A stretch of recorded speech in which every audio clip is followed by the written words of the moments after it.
السلام علیکم ورحمۃ اللہ وبرکاتہ۔ الحمد للہ وکفى وسلام علی عباده الذین اصطفى، اما بعد فقد قال اللہ تبارک وتعالی فی کلامہ المجید والفرقان الحمید، اعوذ باللہ من الشیطان الرجیم، بسم اللہ الرحمن الرحیم۔ وقالوا اتخذ اللہ ولدا سبحانہ بل له ما في السماوات والأرض كل له قانتون، صدق الله العلي العظيم وصدق رسوله النبي الأمين الكريم، ونحن على ذلك لمن الشاهدين والشاكرين، والحمد لله رب العالمين۔ معزز حاضرین اکرام و سامعین عظام، اس سے ما قبل یہود کے جو باتیں تھیں، جو ان کے دعوے تھے، باطل اور جھوٹے دعوے تھے، ان کو ذکر کیا گیا۔ ایک طویل تفصیل کے ساتھ یہودیوں کا تذکرہ ہوا۔ اب یہاں پر اس آیت کریمہ میں یہود بھی شامل ہے اور مشرکین بھی شامل ہے اور نصارہ بھی شامل ہے۔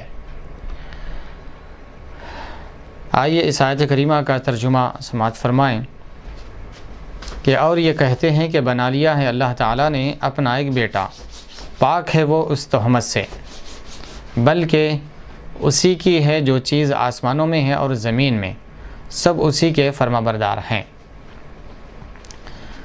تو رب ذوالجلال ارشاد فرما رہا ہے، وقالوا اتخذ اللہ ولدا سبحانہ، اور انہوں نے کہا۔ اب کیونکہ پیچھے سے اگر اس کو معطوف مانا جائے،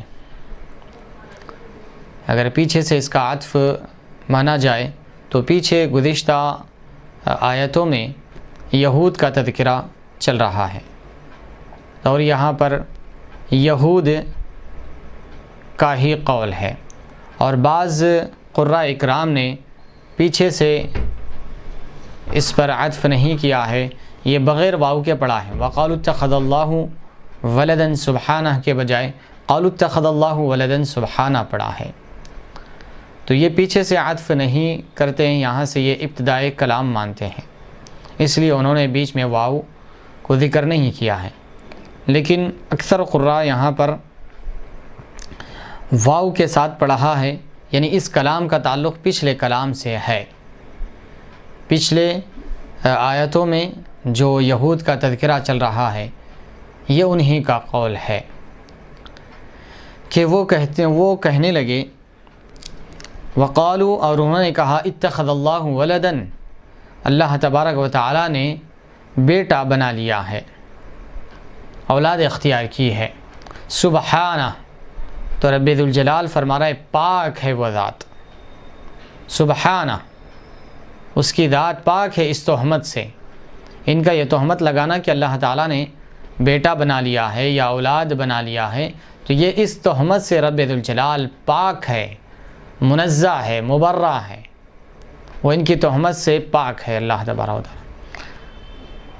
بل لہ ما فی السماوات والارض، بلکہ اسی کے لیے ہے ہر وہ چیز جو آسمانوں میں ہے اور زمین میں ہے۔ بل لہ، اور اسی کے لیے ہے، ما فی السماوات والارض، جو کچھ آسمانوں میں ہے اور زمین میں ہے۔ کل لہ قانتون، اور ہر شے اور ہر چیز، ہر جاندار اسی کا فرما بردار ہے، اور سب اسی کے فرما بردار ہے۔ اب آئیے اس آیت کریمہ کی تفسیر ملاحظہ فرمائیں۔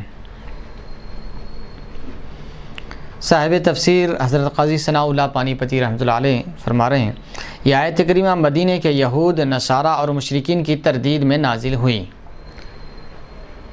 یعنی یہ آیت کریمہ مدینہ منورہ کے یہود اور نصارہ اور مشرکین، ان سب کا رد کرنے کے لیے اللہ تعالیٰ نے نازل فرمایا ہے، کیونکہ یہودیوں کا ایک گروہ کہتا تھا کہ اللہ تعالیٰ وقالت الیہود عزیر ابن اللہ، یہود کہتے کہ عزیر علیہ السلام یہ اللہ کے بیٹے ہیں، وقالت النصارى مسیح ابن اللہ، اور نصارہ کہتے ہیں کہ حضرت مسیح یعنی عیسیٰ علیہ السلام اللہ کے بیٹے ہیں، اور کفار و مشرکین کہتے کہ یہ فرشتے یعنی ملائکہ اللہ تبارک و تعالیٰ کی بیٹیاں ہیں، نعوذ باللہ من ذالک۔ تو یہ اللہ تبارک و تعالیٰ ان تینوں کے رد کے لیے یہ آیت مبارکہ نازل فرمائی ہے۔ انہوں نے عزیر علیہ السلام کو اللہ تعالیٰ کا بیٹا کہا، اور نجران کے نصارہ نے حضرت عیسیٰ علیہ السلام کو بیٹا کہا۔ مشرکین عرب نے ملائکہ کو اللہ تعالیٰ کی بیٹیاں کہا، تو ان کے رد میں اللہ تبارک و تعالیٰ نے یہ آیت کریمہ نازل فرمائی کہ اللہ تبارک و تعالیٰ بیٹے سے، بیٹیوں سے، اولاد سے پاک اور منزہ اور مبرہ ہیں۔ ابن عامر نے واو کے بغیر قالو پڑھا ہے، یعنی وقالو اتخذ اللہ کے بجائے قالو اتخذ اللہ پڑھا ہے۔ اس اعتبار سے یہ نیا کلام ہے اور دوسرا واقعہ ہے۔ اور جمہور قراء اکرام نے قالت الیہود یا منع یا اظلم کے مفہوم پر عطف کرتے ہوئے واو کے ساتھ پڑھا ہے،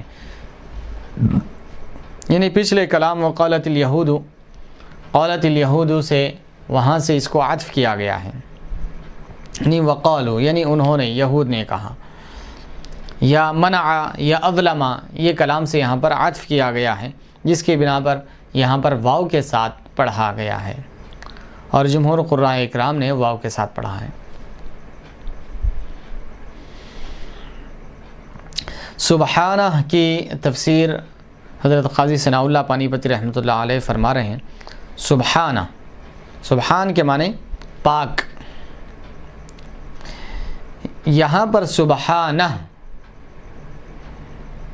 یہ اصل میں اسبحہ سبحانن ہے، یعنی یہاں پر فعل کو محذوف مان رہے ہیں، فعل کو مقدر مان رہے ہیں، چھپا ہوا مان رہے ہیں، یعنی میں اس کی پاکی بیان کرتا ہوں اور اس کو ہر نقص سے پاک سمجھتا ہوں، کیونکہ تولید تشبہ اور تجزی کا تقاضا کرتا ہے، یعنی ولادت، اولاد کا ہونا، اولاد کی پیدائش، یہ مشابہت اور اجزاء بننا اس کا تقاضا کرتا ہے، جبکہ رب ذوالجلال کی شان یہ ہے کہ لیس کمثلہ شیء، وہ کسی کے مثل نہیں ہے، کوئی چیز اس کے مثل نہیں، اور تجزی سے بھی پاک ہے وہ، یعنی اس کے حصے، اس کے ٹکڑے، اس کے اجزاء نہیں ہوتے رب ذوالجلال کے۔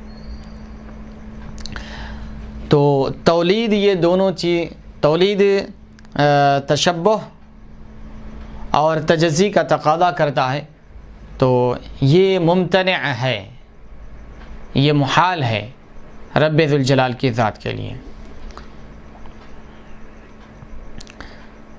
حضرت ابن عباس رضی اللہ تعالیٰ عنہما نبی کریم صلی اللہ علیہ وسلم سے روایت فرماتے ہیں کہ اللہ تعالیٰ نے فرمایا، ابن آدم نے مجھے جھٹلایا، حالانکہ اس کی طرف سے یہ نہیں ہونا چاہیے تھا، نہیں، ابن آدم نے مجھے جھٹلا دیا حالانکہ یہ اس کی طرف سے ایسا نہیں ہونا چاہیے تھا، کیونکہ میں اس کا خالق، مالک، حاکم، رازق ہوں، اور اس نے مجھے گالی دی حالانکہ یہ اس کی طرف سے نہیں ہونا چاہیے تھا، اس نے مجھے برا بھلا کہا، یہ بھی نہیں ہونا چاہیے تھا اس کی طرف سے، کیونکہ میں اس کا خالق، مالک، حاکم، رازق ہوں۔ اس کا مجھے جھٹلانا یہ ہے کہ اس نے کہا کہ میں اس کو دوبارہ پہلی کیفیت پر لوٹانے پر قادر نہیں ہوں۔ ابن آدم نے مجھے جھٹلا دیا، جو اللہ تعالیٰ فرما رہا ہے، اس کا جھٹلانا کیا ہے؟ اس کا جھٹلانا یہ ہے کہ ابن آدم کہتا ہے کہ اللہ تبارک و تعالیٰ پھر مرنے کے بعد دوبارہ زندہ کرنے پر قادر نہیں ہے، نعوذ باللہ من ذالک، اللہ اکبر، جبکہ رب ذوالجلال قادر ہے دوبارہ زندہ کرنے پر۔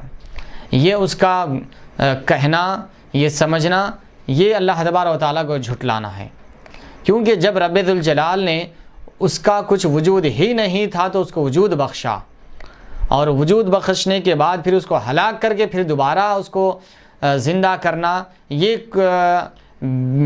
یہ بالمقابل تخلیق نو کے آسان ہے، یعنی پہلی مرتبہ کسی چیز کو بنانا مشکل ہوتا ہے، بالمقابل کسی چیز کو توڑ پھوڑ کے پھر دوبارہ اس کو بنانا، کیونکہ کسی چیز کو توڑ پھوڑ کے پھر دوبارہ بنانا اس کے اس کا مثل پھر دوبارہ تیار کرنا یہ آسان ہوتا ہے، بالمقابل اس کے کہ کسی بالکل کوئی نئی چیز، نئی ایجاد کرنا یہ بہت مشکل ہوتا ہے۔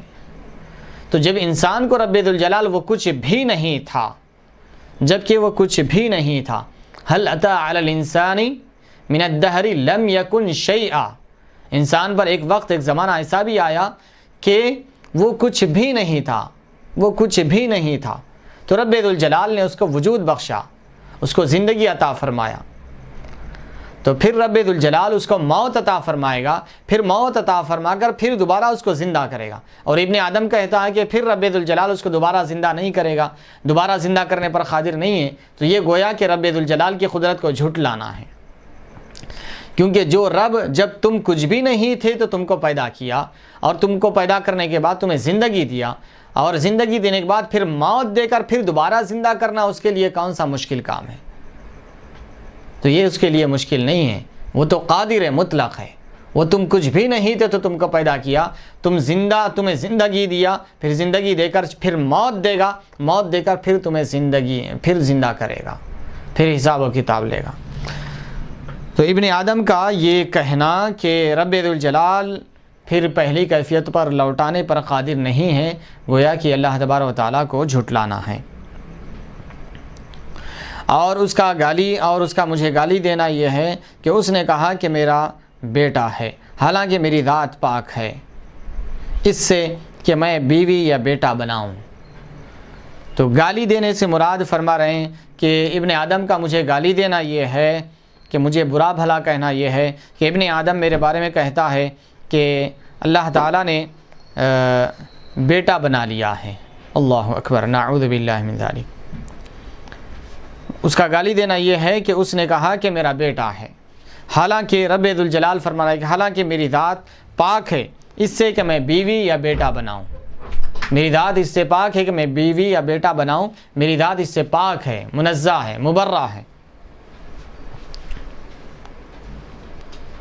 صحیح بخاری میں یہ حدیث شریف منقول ہے۔ اس حدیث کو امام بخاری نے روایت کیا ہے، حضرت ابو ہریرہ رضی اللہ تعالیٰ عنہ سے بھی اسی طرح مروی ہے۔ اس میں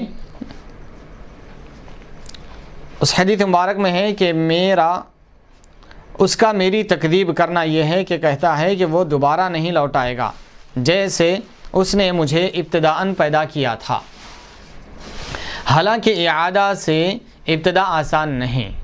تو صاحب تفسیر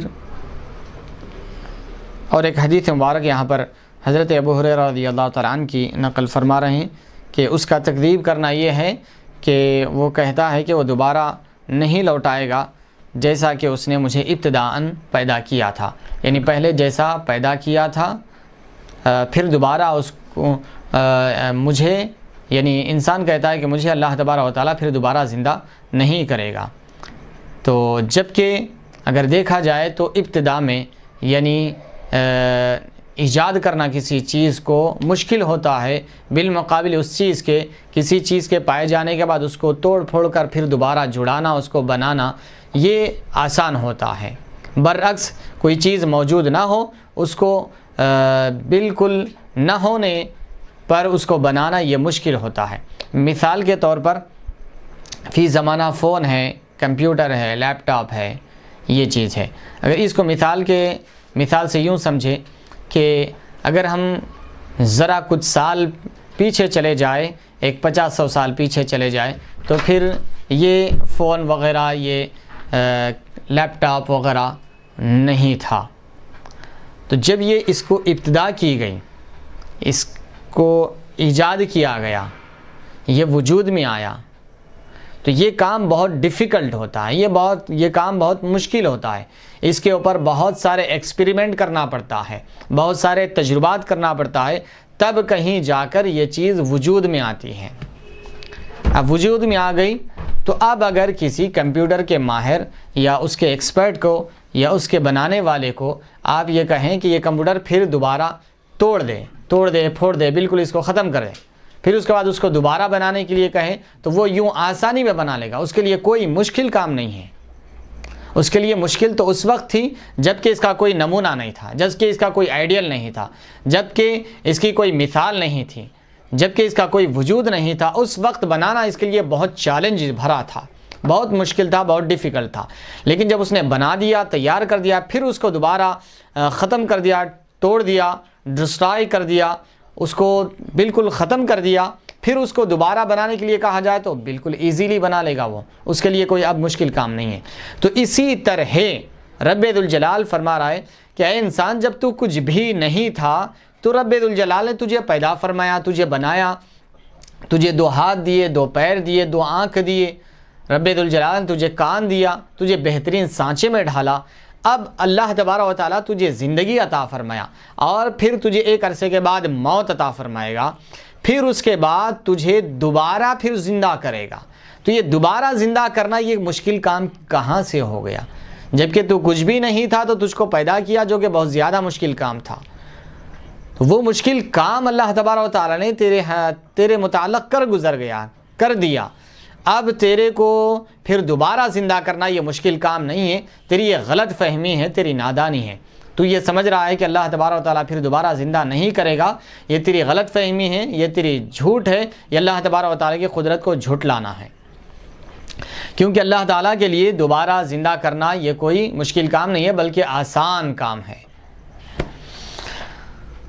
اور اس کا مجھے گالی دینا یہ ہے کہ وہ کہتا ہے اللہ تعالیٰ نے بیٹا بنایا، حالانکہ میں احد الصمد ہوں، میں نے نہ کسی کو جنا ہے اور نہ جنا گیا ہوں، اور نہ کوئی میرا ہمسر ہے۔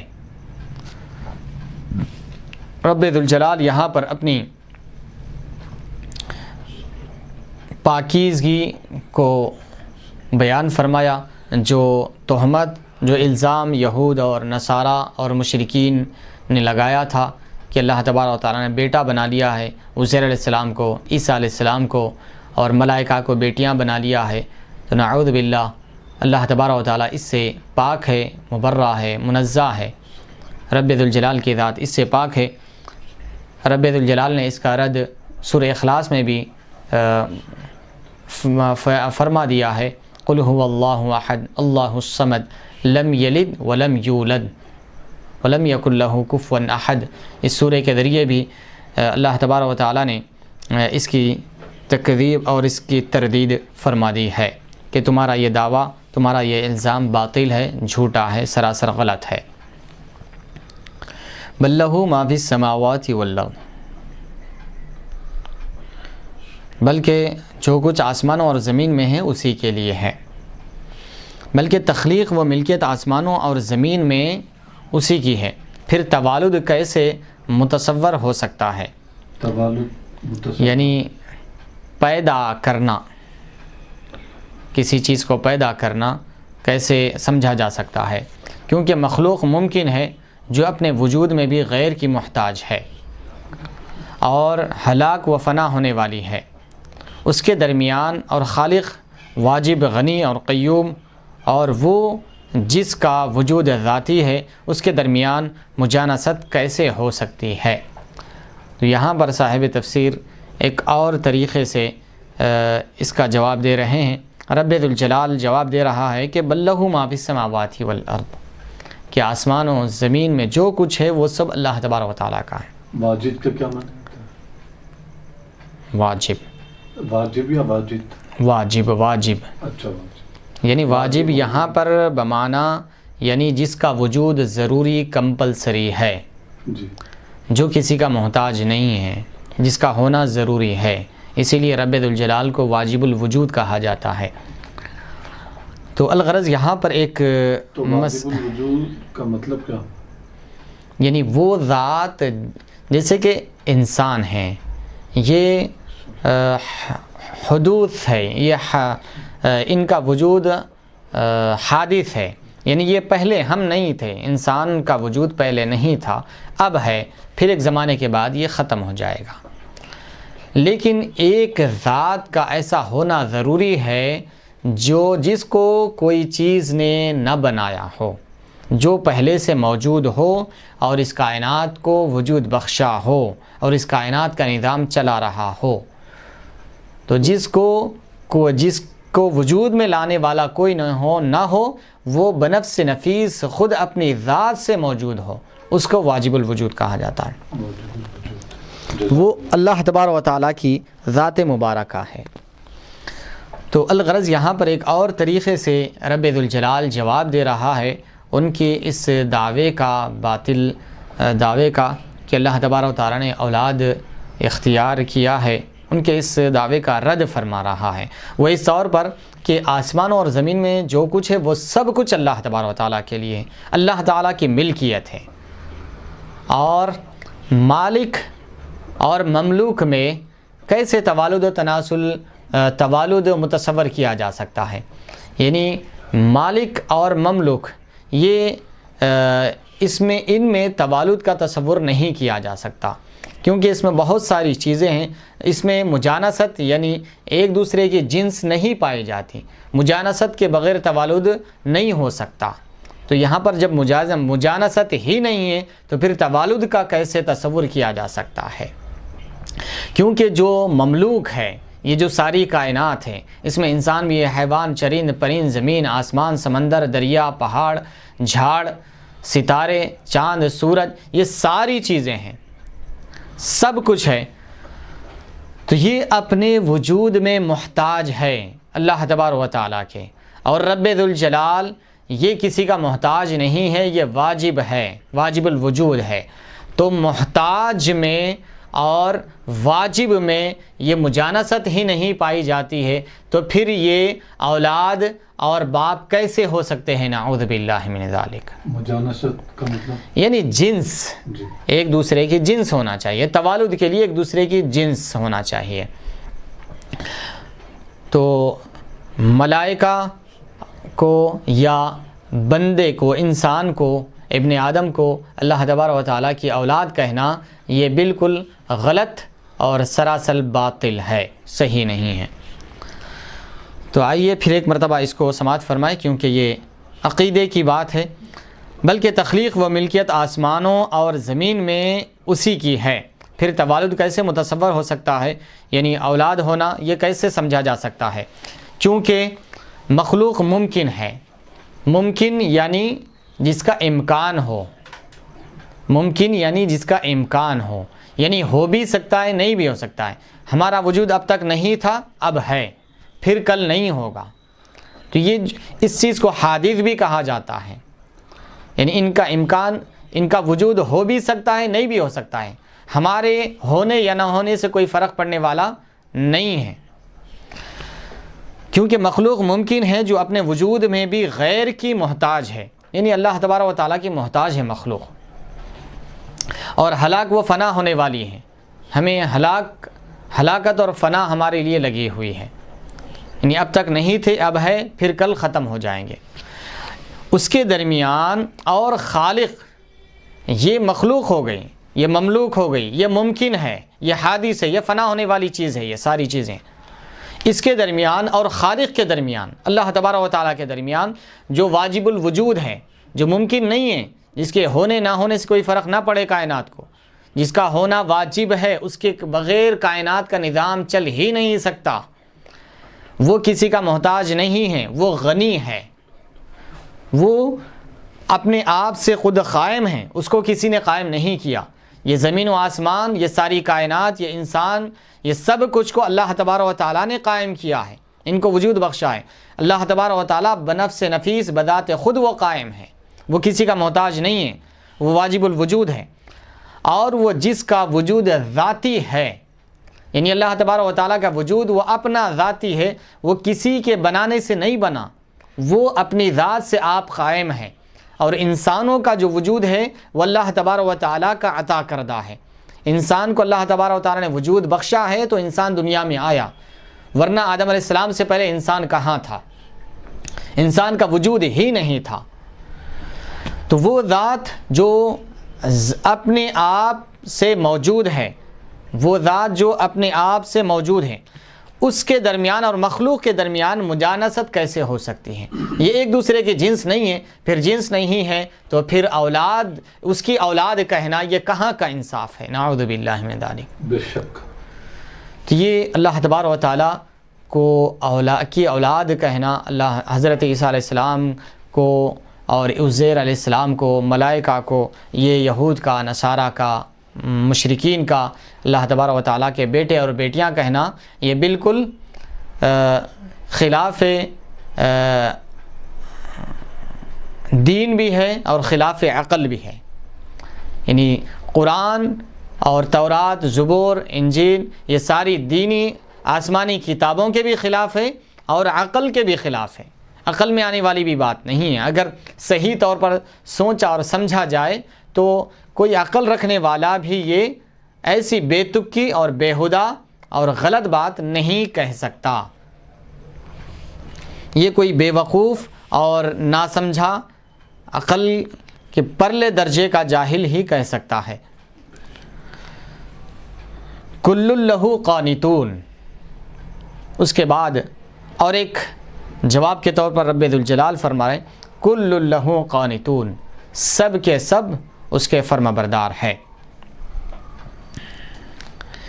یعنی آسمانوں اور زمین میں جو کچھ ہے اس کی توحید کی شہادت دیتا ہے اور اس کی عبودیت کا اقرار کرتا ہے، کیونکہ ممکن یہ گواہی دیتا ہے کہ وہ عبد ہے اور محتاج ہے اس خالق اور واجب کا جس کا مقابل ممکن نہیں ہو سکتا.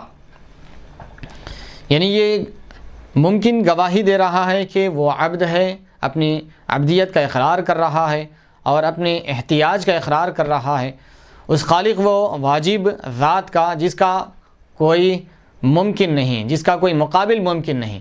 یعنی اس کا رب ذوالجلال کا کوئی مقابل، کوئی ہمسر، کوئی ہم پلہ ممکن نہیں ہے. وہ اس بات کی گواہی دیتا ہے. اس کی مثال یہ ہے کہ وَإِن مِّن شَيْءٍ إِلَّا يُسَبِّحُ بِحَمْدِهِ، بنی اسرائیل آیت نمبر 44.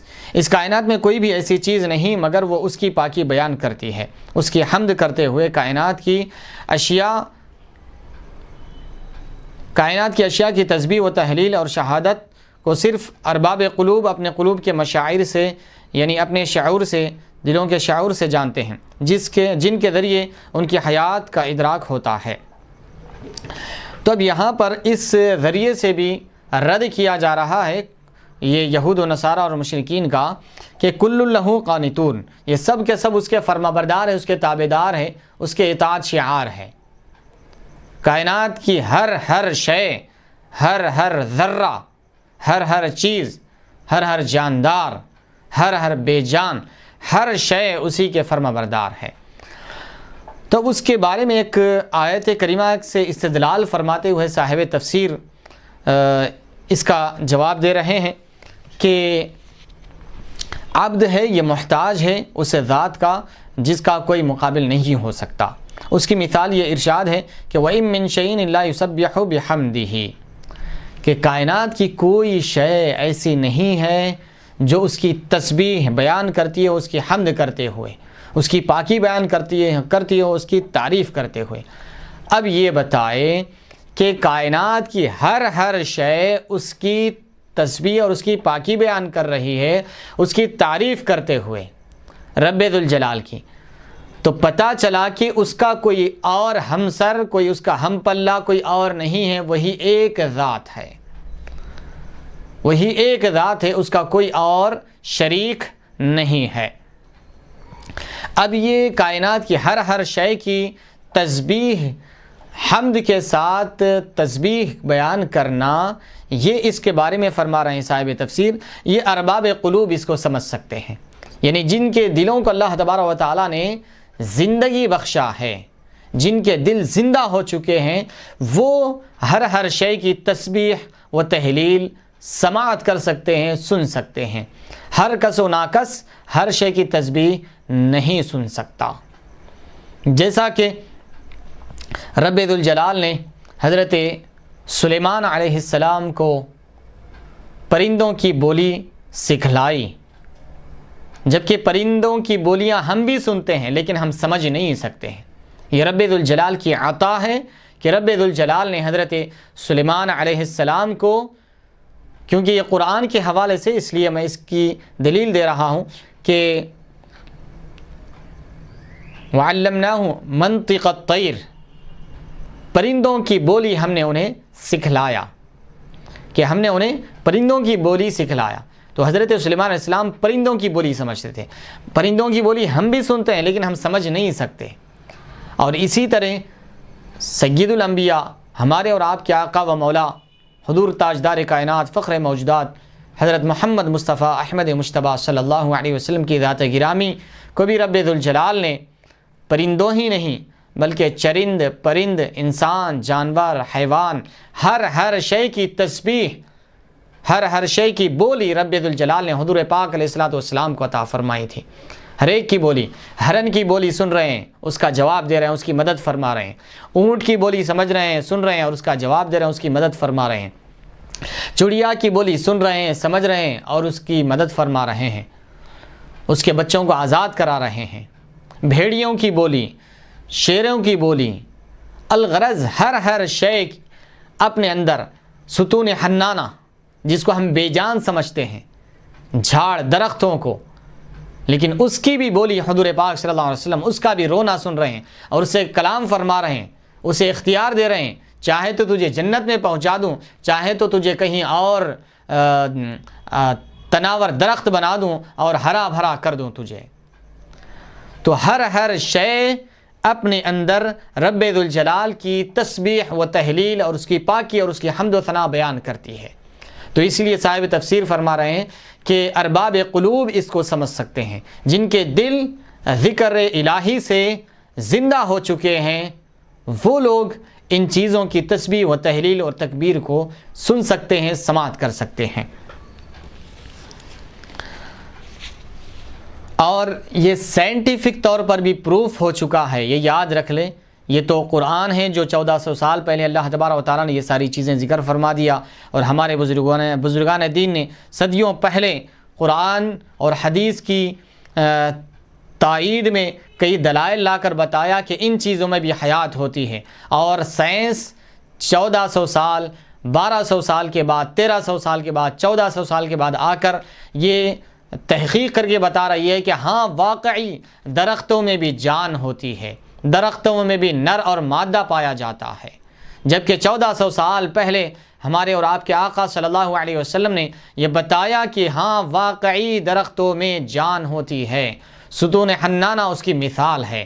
اور وہ اعرابی، وہ صحابی، وہ اعرابی کا آ کر حضور پاک صلی اللہ علیہ وسلم کی بارگاہ میں عرض کرنا، میں نے سنا ہے کہ آپ اللہ کے نبی ہیں، اگر واقعی آپ اللہ کے نبی ہیں، پیغمبر ہیں، تو مجھے کوئی معجزہ بتلائیے، میں آپ پر ایمان لاؤں گا۔ تو حضور نے فرمایا کہ تم ہی بتاؤ میں کیا معجزہ بتاؤں۔ تو اس نے کہا کہ وہ درخت جو دکھ رہا ہے وہ آپ اپنے پاس بلائیے۔ تو حضور پاک صلی اللہ علیہ وسلم نے فرمایا میں بلاؤں یا تم ہی بلاتے ہو؟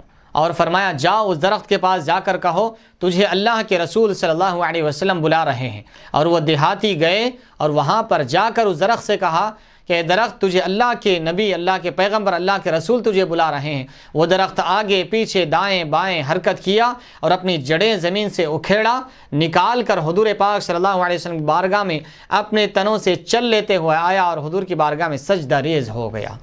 اسی کو امام بوصیری رحمۃ اللہ علیہ نے بڑے پیارے انداز میں فرمایا، جاءت لدعوته الاشجار ساجدۃ تمشی الیہ علی ساق بلا قدمی۔ یا رسول اللہ صلی اللہ علیہ وسلم، آپ کی ذات مبارکہ وہ ہے کہ درخت اپنے تنوں کے بل چلتے ہوئے آپ کی بارگاہ میں آ کر سجدہ ریز ہو گئے۔ جاءت لدعوته الاشجار ساجدۃ تمشی الیہ علی ساق بلا قدمی، جو اپنے تنوں کے بل، جو اپنے ٹہنیوں کے بل، جو اپنے جڑوں کے بل چل لیتے ہوئے بغیر کسی قدم کے آپ کی بارگاہ میں آ کر سجدہ ریز ہو گئے۔ تو یہ حضور پاک صلی اللہ علیہ وسلم جانتے ہیں کہ درختوں میں بھی، پودوں میں بھی جان ہوتی ہے، اور سائنس اب آ کر کہہ رہی ہے کہ ہاں واقعی یقیناً یہ درختوں میں، پودوں میں جان ہوتی ہے، زندگی ہوتی ہے۔ تو اس سے یہ پتہ چلا کہ کائنات کی ہر شے میں جان ہے، اور اللہ تبارک و تعالیٰ کی وہ تسبیح اور تکبیر اور تہلیل اور تحمید بیان کر رہی ہے۔ اور یہاں پر ایک چیز یہ بھی یاد رکھیں کہ سائنس کو کبھی بھی قرآن و حدیث کے اگینسٹ میں نہ لیں، بلکہ اس کی تائید میں، اس کی موافقت میں لیں۔ قرآن و حدیث کہ جہاں سائنس تائید کر رہی ہے اس کو لیں، اور جہاں پر قرآن و حدیث کی موافقت نہیں کرتی سائنس، ہم ایسی سائنس کو بھی نہیں مانتے جو قرآن و حدیث کے خلاف جاتی ہیں۔ بے شک۔ تو صاحب تفسیر فرما رہے ہیں کہ کائنات کی اشیاء کی تسبیح و تحلیل اور شہادت کو صرف ارباب قلوب اپنے قلوب کے مشاعر سے، یعنی ان کے اپنے دلوں کے شعور سے جانتے ہیں، جن کے ذریعے ان کی حیات کا ادراک ہوتا ہے۔ یعنی یہ وہ زمانہ تھا جس میں صاحب تفسیر حضرت قاضی ثناء اللہ پانی پتی رحمۃ اللہ علیہ نے جب تفسیر لکھی، اس وقت یہ ابھی پروف نہیں ہوا تھا کہ درختوں میں جان ہوتی ہے، لیکن صاحب تفسیر یہ واضح طور پر بیان فرما دے رہے ہیں کہ جو اللہ والے ہیں، جن کے دل زندہ ہیں، وہ یہ جانتے ہیں کہ ان چیزوں میں بھی جان ہوتی ہے، یہ چیزیں بھی اللہ کی تسبیح اور پاکی بیان کرتے ہیں۔ حضور پاک صلی اللہ علیہ وسلم تو جانتے ہی تھے، اسی لیے فرمایا کہ وہ دیہاتی سے جا کر وہ درخت کو کہو کہ وہ میری بارگاہ میں آئیں۔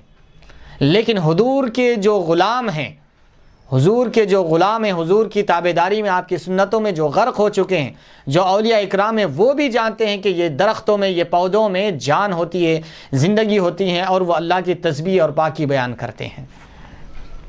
تو فرمایا جن کے ذریعے ان کی حیات کا ادراک ہوتا ہے یا ان کی تسبیح کے مشاعر سے جانتے ہیں، جن کے ذریعے ان کی حیات کا ادراک ہوتا ہے یا ان کی تسبیح کو ارباب عقول جانتے ہیں، جو ان کی ذوات اور احتیاج سے استدلال کرتے ہیں۔ قنوت کا اصل معنی قیام ہے۔ حضور پاک صلی اللہ علیہ وسلم نے فرمایا افضل الصلاۃ طول القنوت، یعنی افضل نماز وہ ہے جس میں قیام طویل ہو، سب سے افضل ترین نماز وہ ہے جس میں قیام طویل ہو۔ اس حدیث کو امام مسلم نے اور احمد اور ترمذی نے روایت کیا ہے۔ یا قانتون کا معنی ہے کہ وہ اطاعت کرنے والے ہیں، کل اللہ قانتون، ایک معنی یہ ہے نماز، ایک معنی یہ ہے قیام۔ قنوت کہ اصل معنی ایک معنی قیام اور ایک دوسرا معنی بیان فرما رہے ہیں اطاعت کرنے والے، اطاعت کرنا۔ حضرت امام احمد نے سند صحیح کے ساتھ حضرت ابو سعید الخدری رضی اللہ تعالیٰ عنہ سے روایت کیا ہے، اور انہوں نے نبی کریم صلی اللہ علیہ وسلم سے روایت کیا ہے کہ قرآن کے ہر حرف میں قنوت کا ذکر ہے، یعنی قرآن کے ہر حرف میں قنوت کا ذکر ہے، اور وہ طاعت ہے، یعنی فرما برداری۔ میں کہتا ہوں کہ اس کا مطلب یہ ہے کہ تمام اشیاء اس کی مشیت اور تکوین سے انحراف نہیں کرتی۔ صاحب تفسیر فرما رہے ہیں کہ کائنات کی ہر شے اس کی مشیت اور تکوین سے انحراف نہیں کرتی، یعنی مڑتی نہیں۔ جو رب ذوالجلال کی مشیت ہو، جو رب ذوالجلال کا حکم ہو، جو رب ذوالجلال کا منشا ہو، اسی کے مطابق حرکت کرتی ہے، اس کے منشے کے خلاف میں کوئی شے نہیں جاتی۔ اور جس کی یہ شان ہو کہ وہ واجب کی ہم جنس کیسے ہو سکتی ہے؟ کوئی شے یعنی کوئی چیز۔ جی، اب یہاں پر صاحب تفسیر اصل جواب عنایت فرما رہے ہیں۔ کل اللہ قانتون کی وضاحت فرمائی۔ اب جو اعتراض تھا، جو الزام تھا، جو تہمت تھی رب ذوالجلال کے حوالے سے کہ اللہ تبارک و تعالیٰ نے اولاد اختیار کیا ہے، تو اس کا جواب دے رہے ہیں کہ کائنات کی ہر شے اسی کی تابعدار ہے، اسی کی فرما بردار ہے، اس کے حکم کی، اس کے منشے کے خلاف نہیں کرتی، اس کی تکوین کے خلاف نہیں کرتی۔ تو جس کی شان یہ ہو کہ وہ اس کے منشے کے ذرا برابر خلاف نہیں جاتی ہو، وہ چیز واجب الوجود کے ہم جنس کیسے ہو سکتی ہے؟ یعنی رب ذوالجلال کی ہم جنس کیسے ہو سکتی ہے؟ وہ چیز جو اس کی تابع دار ہو، جو اس کے منشے کے ذرا برابر انحراف نہیں کرتی ہو، اس کے خلاف نہیں جاتی ہو، اس کے اگینسٹ میں نہیں جاتی ہو، اس کے تابع دار ہو، وہ جس کی یہ شان ہے۔ اور یہ چیز واجب الوجود جو مختار ہو، جو واجب ہو، جو غنی ہو، جو بے نیاز ہو، جو اپنی ذات سے قائم ہو، جو فعال لما یرید کی شان والا ہو، واللہ یحکم لا معقب لحکمہ کی شان والا ہو، ایسی ذات کی وہ چیز ہم جنس کیسے ہو سکتی ہے؟ تو یہ چیز اس کی ہم جنس نہیں ہو سکتی، لہذا ان کا یہ کہنا کہ اللہ تبارک و تعالیٰ نے اولاد اختیار کیا ہے یہ صحیح نہیں ہے، بلکہ یہ غلط اور جھوٹا اور باطل الزام اور تہمت ہے۔ اس کے بعد صاحب تفسیر فرما رہے ہیں کہ پہلے اشیاء کا ذکر ماں کے ساتھ فرمایا کیونکہ غیر ذوی العقول بھی شامل تھیں، یعنی بل لہو ما فی السماوات والارض، یہاں پر جو ماں ہے یعنی کائنات میں، آسمانوں میں اور زمین میں جو ہے وہ سب چیزیں اسی کے لیے ہیں۔ اور پھر قانتون ذکر فرمایا ذوی العقول کو غلبہ دیتے ہوئے، یعنی غیر ذوی العقول کے شامل ہونے کی وجہ سے وہاں پر ماں کا استعمال کیا گیا، اور یہاں پر قانتون، یہاں ذوی العقول کو غلبہ دیتے ہوئے، ذوی العقول کا اعتبار کرتے ہوئے قانتون لایا گیا ہے۔ ایک ترکیب، ایک توجیہ بیان فرما رہے ہیں، یا اس لیے کہ جب غیر ذوی العقول کے لیے ارباب عقول کی ہیئت پر طاعت ثابت ہے تو ان کی جمع ذوی العقول کے قاعدے پر ذکر فرما دی۔ تو یہاں پر ایک اور وجہ بھی صاحب تفسیر بیان فرما رہے ہیں کہ جب غیر ذوی العقول کے لیے ارباب عقول کی ہیئت پر طاعت ثابت ہے، یعنی غیر ذوی العقول جس طریقے سے اللہ تبارک و تعالیٰ کے اطاعت گزار اور فرما بردار ہوتے ہیں، اسی طرح غیر ذوی العقول بھی اللہ تبارک و تعالیٰ کی مطیع و فرما بردار ہے، کیونکہ کائنات کی ہر شے اس کی تابعدار اور فرما بردار ہے، تو ان کی تابعداری کو ارباب عقول کی ہیئت پر طاعت ثابت ہو گئی، تو پھر ان کو بھی ذوی العقول کے زمرے میں رکھ کر ذوی العقول کا اعتبار کرتے ہوئے یہ قانتون ذکر فرمایا ہے۔ بعض علماء فرماتے ہیں کہ اس کا معنی یہ ہے کہ جب انہوں نے حضرت عیسیٰ علیہ السلام، حضرت عزیر علیہ السلام اور ملائکہ کو الہ تصور کیا ہے، یعنی حضرت عیسیٰ علیہ السلام، حضرت عزیر علیہ السلام اور ملائکہ کو انہوں نے الہ یعنی خدا تصور کیا ہے، اور یہ سب اللہ تعالیٰ کے اطاعت شعار ہیں، طاعت شعار ہے اور اس کی عبودیت کا اظہار و اقرار کرنے والے ہیں، تو یہ حجت کے قیام کے بعد الزام کے طور پر ہے۔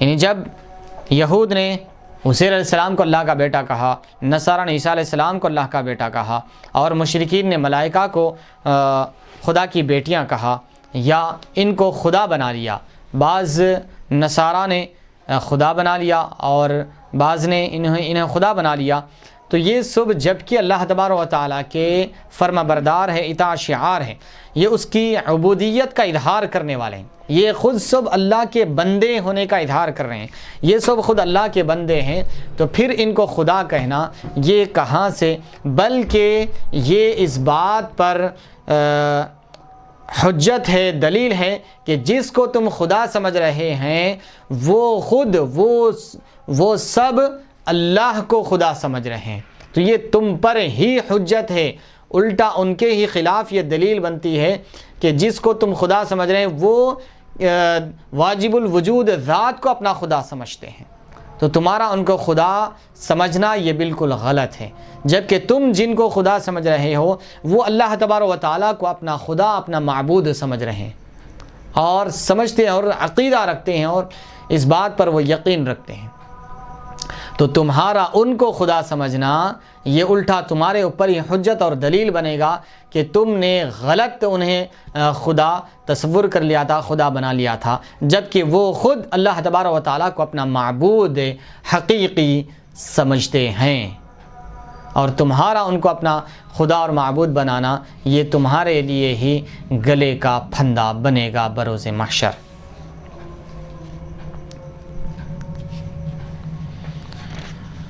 اب یہ آیت کریمہ کی تفسیر یہاں پر مکمل ہوئی، اب یہاں سے آگے کی آیت ملاحظہ فرمائیں۔ بسم اللہ الرحمن الرحیم، بدیع السماوات والارض وَإِذَا قَضَى أَمْرًا فَإِنَّمَا يَقُولُ لَهُ كُن فَيَكُونُ۔ مجید آسمانوں اور زمین کا، اور جب ارادہ فرماتا ہے کسی کام کا تو صرف اتنا حکم دیتا ہے اسے کہ ہو جا تو وہ ہو جاتا ہے۔ بدیع السماوات والارض، آسمانوں اور زمین کا موجد ہے، یعنی تخلیق کرنے والا ہے، انہیں کریٹ کرنے والا ہے، ان کو پیدا کرنے والا ہے، آسمانوں کو اور زمینوں کو اللہ تبارک و تعالیٰ۔ وَإِذَا قَضَى أَمْرًا، اور جب کسی معاملے کا، کسی کام کا وہ ارادہ فرماتا ہے، جب کسی کام کا فیصلہ فرماتا ہے، ارادہ فرماتا ہے، فَإِنَّمَا يَقُولُ لَهُ كُن، تو صرف وہ اس کو کہتا ہے کہ کن ہو جا، تو فیکون، تو وہ ہو جاتا ہے۔ یعنی جب کسی کام کا ارادہ فرماتا ہے تو وہ اسے کن کہتا ہے، ہو جا تو وہ ہو جاتا ہے۔ اب آئیے اور یاد رکھیں، اب تفسیر میں آئے گا کہ رب ذوالجلال کن کا بھی محتاج نہیں ہے، وہ صرف ارادہ فرماتا ہے تو ہو جاتا ہے۔ انما امرہ اذا اراد شیئا ان یقول له کن فیکون، صرف اس کا ارادہ ہی کافی ہے، وہ کن کا بھی محتاج نہیں ہے۔ اب آئیے اس آیت کریمہ کی تفسیر ملاحظہ فرمائیے، یعنی وہ آسمانوں اور زمین کو پیدا کرنے والا اور ایجاد کرنے والا ہے، اور وہ جس طرح آسمانوں اور زمین میں ہر چیز کا خالق ہے، اسی طرح وہ ہر چیز کا مالک ہے، یا اس کا معنی ہے کہ اس نے آسمانوں اور زمین کو پیدا کیا۔ تو یہاں پر ان لوگوں کے لیے بھی عبرت ہے، سبق ہے، جو خالق اور مالک کے اور اللہ کے قائل نہیں ہے۔ تو پھر یہ بتائے کہ زمین و آسمان کو کس نے پیدا کیا، زمین و آسمان کو، چاند و سورج کو، یہ سمندر و دریا کو، یہ جھاڑ و پہاڑ کو کس نے بنایا؟ کیا یہ چیزیں بغیر کسی بنانے والے کے یوں ہی بن گئی؟ ہرگز نہیں، کوئی بنانے والا ہے، وہی رب ذوالجلال ہے، وہی خالق و مالک، وہی رازق، وہی حاکم ہے، وہی اللہ تبارک و تعالیٰ ہے۔ تو رب ذوالجلال فرما رہے ہیں کہ آسمانوں اور زمین کو اللہ تبارک و تعالیٰ پیدا فرمانے والا ہے، وہی خالق ہے، وہی موجد ہے، وہی کریٹر ہے۔ وَإِذَا قَضَى أَمْرًا فَإِنَّمَا يَقُولُ لَهُ كُن فَيَكُونُ، اور جب وہ کسی کام کا ارادہ کرتا ہے تو فرماتا ہے ہو جا تو وہ ہو جاتی ہے۔ تو اب قضاء کی تفسیر فرما رہے ہیں، القضاء کا اصل معنی الفراغ ہے، یعنی کسی کام سے فارغ ہونا، خالی ہونا، اور اس کا اطلاق کسی چیز کے اتمام پر ہوتا ہے، یعنی کسی چیز کو کمپلیٹ کر لینا، مکمل کر لینا، خواہ وہ قولاً ہو، جیسے وَقَضَى رَبُّكَ، یعنی آپ کے رب نے یہ فیصلہ فرما دیا ہے، یعنی یہ حکم مکمل ہو چکا ہے، یہ فیصلہ مکمل ہو چکا ہے، یا فعلاً ہو، جیسے فَقَضَاهُنَّ سَبْعَ سَمَاوَاتٍ، یعنی اللہ تبارک و تعالیٰ نے ان کو مکمل فرما دیا 7 آسمان، اور اس کا اطلاق کسی چیز کے وجود کے متعلق ارادہ الہیہ کا اس حیثیت سے معلق ہونے پر بھی ہوتا ہے کہ وہ چیز پائی جائے۔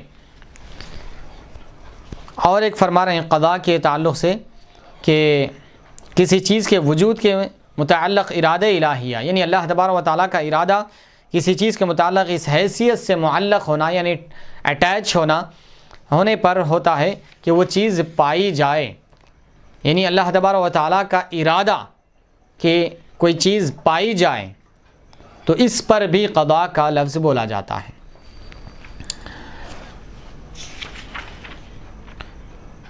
یقول لہ کن فیکون،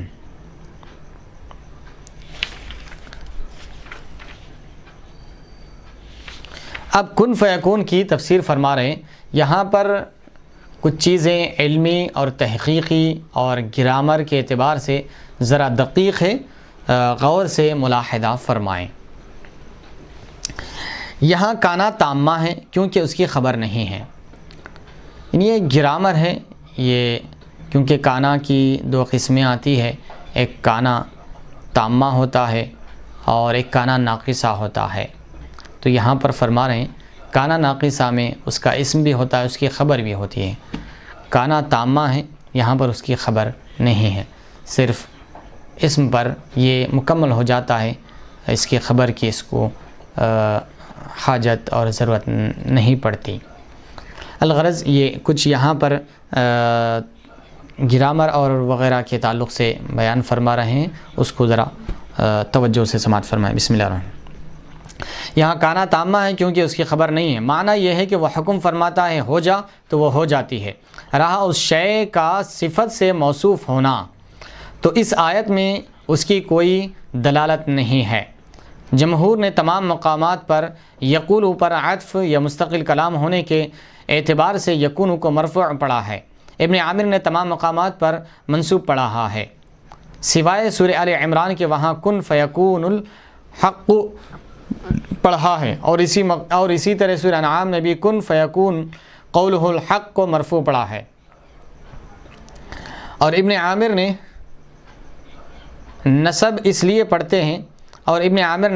پڑھتے ہیں کہ جواب امر میں فا کے بعد ان مضمر ہے، یعنی چھپا ہوا ہے.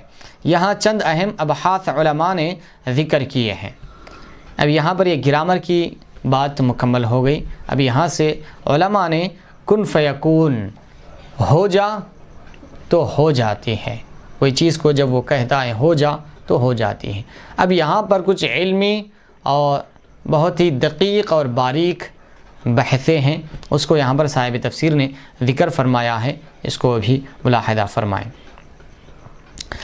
معدوم چیز کو خطاب جائز نہیں ہے، لیکن یہاں معدوم چیز کو خطاب ہے.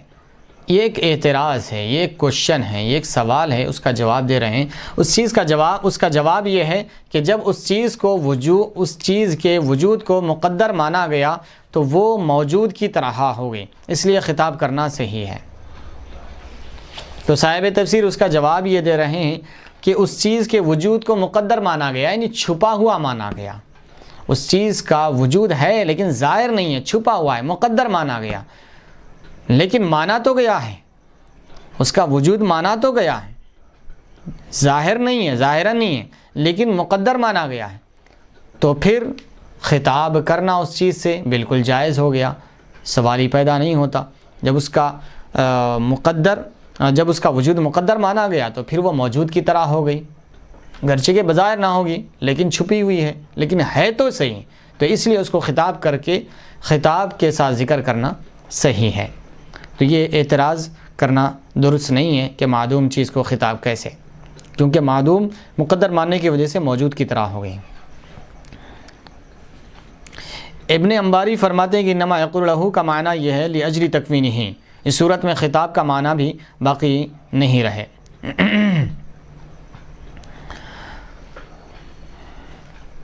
تفسیر بغوی. اب یہاں پر امام بیضاوی کے حوالے سے ایک چیز ذکر فرما رہے ہیں صاحب تفسیری. امام بیضاوی فرماتے ہیں کن سے مراد امر و امتثال کی حقیقت نہیں ہے، بلکہ یہ تمثیل ہے. جس چیز کے ساتھ ارادہ الہیہ معلق ہوتا ہے وہ بغیر کسی مہلت اور تاخیر کے حاصل ہو جاتی ہے، جیسے ایک مطیع و فرمانبردار بلا توقف پیروی و اطاعت کرتا ہے. تو حضرت امام بیضاوی رحمۃ اللہ علیہ کے حوالے سے یہاں پر ایک چیز ذکر فرما رہے ہیں کہ کن سے مراد یہاں پر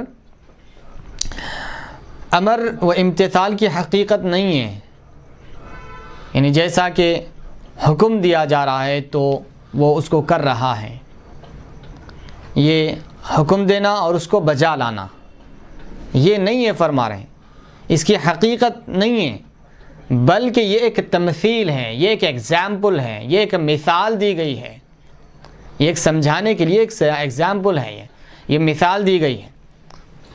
جس چیز کے ساتھ ارادہ الہیہ معلق ہوتا ہے وہ بغیر کسی مہلت اور تاخیر کے حاصل ہو جاتے ہیں. تو صاحب تفسیر بیضاوی کے حوالے سے یہاں پر حضرت قاضی ثناء اللہ پانی پتی رحمۃ اللہ علیہ فرما رہے ہیں کہ یہ امر و امتثال نہیں ہے، یہ حکم دینا اور اس کو بجا لانا یہ اس کی حقیقت نہیں ہے، بلکہ یہ مثال ہے، یہ تمثیل ہے، مثال پیش کرنا ہے اس بات کے لیے کہ جس چیز کے ساتھ بھی، جس معاملے کے ساتھ بھی اللہ تبارک و تعالیٰ کا ارادہ معلق ہو جاتا ہے، متعلق ہو جاتا ہے، اٹیچ ہو جاتا ہے، رب ذوالجلال کوئی چیز کا ارادہ فرماتا ہے تو وہ بلا کسی تاخیر کے، بلا کسی مہلت کے وہ فوراً ہو جاتی ہے۔ رب ذوالجلال کو کن کہنے کی حاجت نہیں ہے، وہ کن کا محتاج نہیں ہے، وہ صرف ارادہ کر لیتا ہے تو وہ ہو جاتا ہے، وہ کن کا بھی محتاج نہیں ہے۔ اس کے بعد مثال کے طور پر فرما رہے ہیں کہ وہ بغیر کسی مہلت کے جس چیز کے ساتھ ارادہ الہیہ معلق ہوتا ہے، یعنی اٹیچ ہوتا ہے، وہ بغیر کسی مہلت کے، یعنی بغیر کسی تاخیر کے، بغیر کوئی لیٹ ہوئے کہ وہ فوراً ہو جاتی ہے، حاصل ہو جاتی ہے۔ جیسے ایک مطیع و مامور بلا توقف پیروی اور اطاعت کرتا ہے، اس میں ابداع کے معنی کا ثبوت ہے، اور فرما رہے ہیں کہ اس میں ابداع کے معنی کا ثبوت ہے۔ ابداع کے معنی کوئی نئی چیز ایجاد کرنا بلا مثال کے، یعنی سابق میں جس کی کوئی مثال، جس کا کوئی ایگزامپل نہ ہو، اس کو بنانے کو، اس کو کریٹ کرنے کو ابداع کہا جاتا ہے عربی میں۔ تو صاحب تفسیر فرما رہے ہیں کہ اس میں ابداع کے معنی کا بھی ثبوت ہے، یعنی کوئی چیز نہ بھی ہو، اس کی مثال نہ ہو سابق میں، اس کی ایگزامپل نہ ہو، لیکن رب ذوالجلال کا ارادہ ہو گیا تو پھر وہ چیز ہو جاتی ہے۔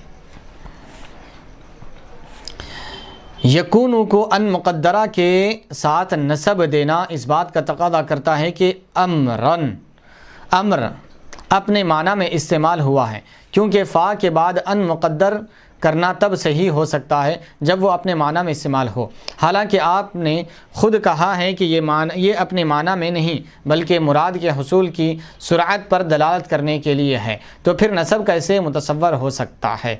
اس کا جواب یہ دیا گیا ہے کہ جواب امر کو نسب فا کے ذریعے ظاہر لفظ کے اعتبار سے ہے، اگرچہ معنی ایسا نہیں ہے۔ ان مقدرہ کے شرائط میں سے ہے کہ فا کا ما قبل اس کے ما بعد کے لیے سبب ہو، اور اس ممکن کے لیے دو کون وجود لازم آئیں گے۔ اس کا جواب یہ دیا گیا ہے کہ کون اول سے مراد مجازن وجوب ہے، اور مسبب کا اطلاق سبب پر کیا گیا ہے، کیونکہ ممکن جب تک اس کا وجوب نہ ہو وہ نہیں پایا جاتا۔ پس تقدیر یوں ہوگی لیکن وجوب ذالک الشیء موجودتاً، یعنی اس شے کا وجوب موجود ہونا چاہیے۔